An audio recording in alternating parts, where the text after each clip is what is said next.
What's up to all my Aries out there? Welcome to Pulse of the Cosmos. I am your astrologer, Emily, and today we're going to be taking a look at the astrology surrounding this upcoming full moon happening in Pisces. So this will be happening on September 1st or 2nd of 2020, depending on where you are in the world. But let's dive right in from here because there is a lot of actual positivity going on with this full moon. We've got really positive aspects with Uranus there. The sun is going to be trining Uranus and the moon is going to be sextiling Uranus. So these are really supportive angles really for this full moon. And whereas we can feel, especially for you guys, my Aries, as the moon comes through the 12th house of Pisces, a little bit lost, a little bit confused, maybe even a little bit tired, a little bit lethargic. But like I said, this is the celestial lighthouse over the ocean. This is inspiration kind of coming in and being downloaded. And we're looking at a balance between your 6th and 12th houses. So the 6th house, where the sun is in Virgo, we're looking at very practical things about your reality. And this is kind of where our awareness has been this Virgo season, looking at the practical changes that need to be made in our physical reality. This moon in Pisces draws us way out of the physical reality and into the ethers. So we've got to find a balance between these two things, and in connecting those dreams, those Piscean dreams, to the energy of this third dimension, to the energy of this reality that we're living in. And it might require some shifts and some changes in your life. You might be feeling lost in direction because there's a lot of visions that we had for our future that aren't coming together the way that we thought they would. But this is a time where we're looking at the smaller shifts and the smaller changes that need to be made. We do have, it's interesting to me with the moon in sextile to Uranus and the sun in trine to Uranus. Uranus is like a radical shifter. He brings radical shifts and radical changes. But I believe these aspects with the moon and the sun are going to be like a dissemination of that radicality, basically, where it's going to be these minor shifts and changes that we're making in our lives that are going to be the ones that radically shift us into these new, more positive, more aligned directions. And I think it'll almost come as kind of like feel like magic almost, like, oh, it really was these little shifts and these little changes. We don't want to get over anxious in our head about trying to change the world, especially, we have South Node and Sag. That's where the illusion is. The illusion is in looking out here and trying to change everything out here, but it's in here, it's in your immediate environment, it's in yourself. And we look at Neptune as this planet that is so far away, kind of at the edges of this solar system, but Neptune is right here. Neptune is right here, that spirituality, that connectedness, that love, and Neptune rules Pisces. That is right here. We are a microcosm of what's going on up here in the macrocosm of the universe. So tune into your inner spirituality. Take some time to meditate or to rest if you need to, my Aries, and don't get so overwhelmed in looking at all these big things going on. Like I said, we can bring it back to basics, to some of the smaller things that we can do.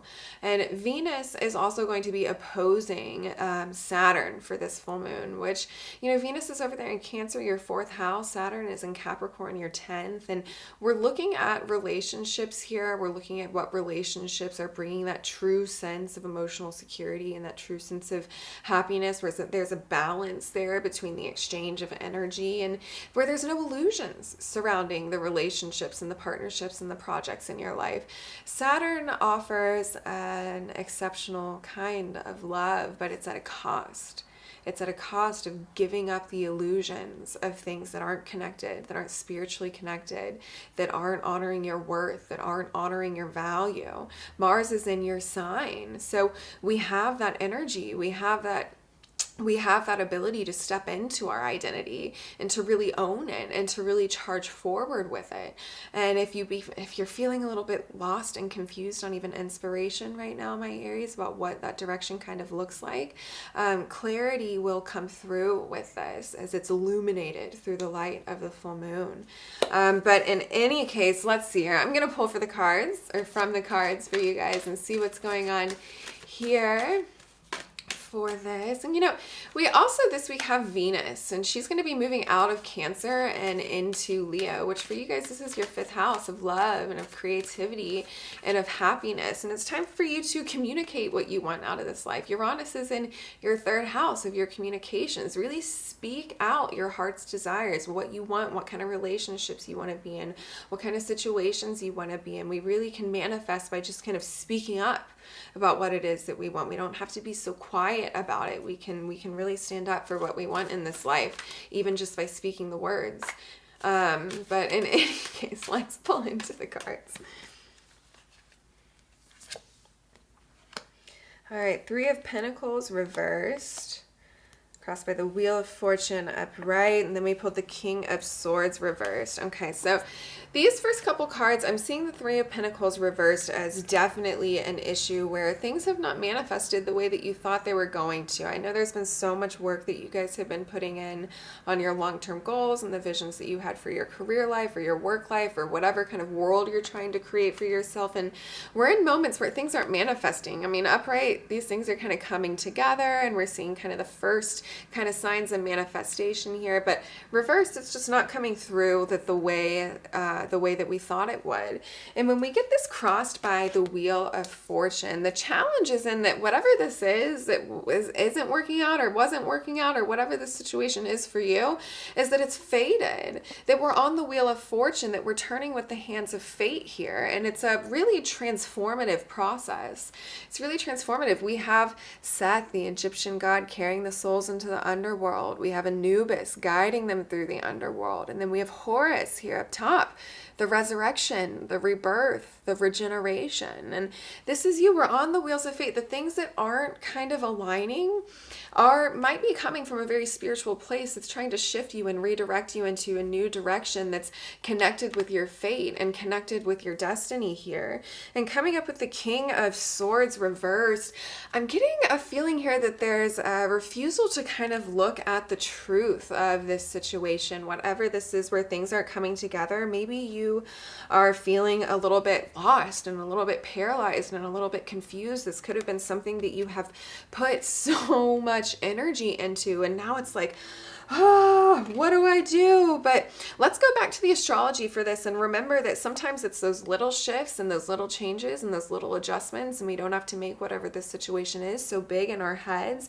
But the King of Swords reversed, we're being called to kind of turn this upright. And he's got his sword, right, tilted here to the right. This is the right direction for action, right, for movement. The King of Swords not only sees the truth, divines these insights, but he takes action upon them in his life. So it's time for you guys, my Aries, to really look at your life and articulate what are your wants, what are your needs, what are your desires, what small shifts, what small changes can be made to help take you in those directions, and also let your intuition be a guide. Let your intuition be a guide through this full moon. This is a full moon in Pisces, so the intuitive psychic powers will be heightened, especially with the sun in trine over to Uranus. We have heightened awareness and heightened perception and a heightened almost sight of the truth in our lives. So take advantage of that to kind of adjust and shift yourself into these directions that might seem more challenging and might seem very fearful and might seem a little bit scary right now, but there's that kind of nudge, almost like, this is scary, but this is the direction we're being leaned into with this. We've just got to come up into that inner knowing and start taking action from that place of inner guidance. But in any case, I love you guys all so much, my Aries. I hope you're doing well out there, and I will be back next time.